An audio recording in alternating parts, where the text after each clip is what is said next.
नमस्कार दोस्तों, स्वागत है आपका हमारे YouTube चैनल में। एक दिन श्री गोविंद दास जी ठाकुर श्रीनाथ जी के साथ गुल्ली डंडा खेल रहे थे। गुरु की कृपा से उन्हें श्रीनाथ जी की लीला दर्शन का अधिकार मिल गया था। अब वह अधिकार इतना बढ़ गया था कि ठाकुर जी उनके साथ बाल सखा बनकर खेल खेलने लगे। दोनों के बीच सच्चे सांख्य भाव का संबंध था। खेल चल रहा था, कभी ठाकुर जी दाव लगाते और कभी गोविंद दास जी। खेल में एक समय ऐसा मोड़ आया जब गोविंद दास का दाव आया तो ठाकुर जी चुपके से मंदिर में भागकर विराजमान हो गए। यह देखकर गोविंद दास बहुत क्रोधित हो गए, बिना दाव दिए भाग गए। उन्होंने क्रोध से गुल्ली ठाकुर जी की ओर फेंकी।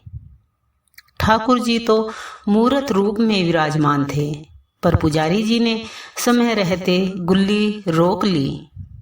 पुजारी जी को यह लीला समझ में नहीं आई। उन्होंने इसे ठाकुर जी का अपमान समझा और गोविंद दास जी को मंदिर से बाहर धक्का देकर निकाल दिया। गोविंद दास जी तालाब के किनारे बैठ गए। बहुत नाराज होकर बोले, अब जब बाहर आओगे ठाकुर तो हिसाब चुकाना पड़ेगा। बिना दाव चुकाए मंदिर में घुस गए, तुम्हें भागने नहीं देंगे। उधर ठाकुर जी व्याकुल हो उठे। भोग का समय आया, पर ठाकुर जी ने थाल की ओर देखा तक नहीं। विठलनाथ गुसाई जी ने पूछा, हे प्रभु, भोग क्यों नहीं पा रहे हो? ठाकुर जी बोले, मेरा सखा गोविंद नाराज है। मैं उसका दाव चुकाए बिना मंदिर में आ गया और पुजारी जी ने उसे धक्का देकर निकाल दिया।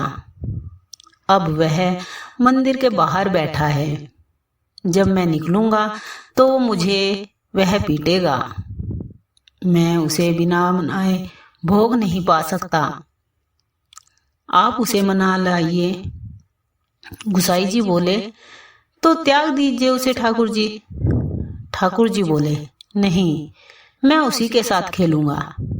आप बस उन्हें मना लाओ। यह बात सुनकर गुसाई जी आनंदित हो उठे। प्रभु की ऐसी सखा भाव में तल्लीनता देखकर वे प्रेम से भर गए। अब गुसाई जी छड़ी लेकर गोविंद दास जी को मनाने निकले।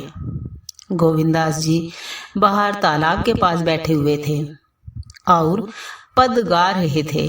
मेरा दाव आया तो तू भाग गया ठाकुर, अब जब निकलेगा तो तुझे छोड़ेंगे नहीं।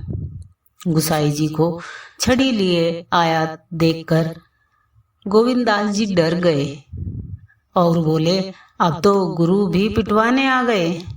पर जब गुसाई जी ने प्रेम से पुकारा, बेटा गोविंद, मारने नहीं आया हूँ, बस ठाकुर जी तुम्हें मना रहे हैं, तुम्हें बुला रहे हैं, तो गोविंद दास जी का गुस्सा पिघलने लगा। उन्होंने पूछा, पीटोगे तो नहीं गुरुजी? गोसाई जी ने हंसते हुए कहा, नहीं रे, बस चलो, ठाकुर जी भूखे बैठे हैं, तुम्हारे बिना भोग नहीं ला रहे हैं। गोविंद जी सखा मन में सोचने लगे, अगर ठाकुर जी मेरे सामने सिर झुकाएंगे तभी मैं उन्हें क्षमा करूंगा, नहीं तो नाराज ही रहूंगा। जब मंदिर पहुंचे, ठाकुर जी ने मस्तक झुका दिया।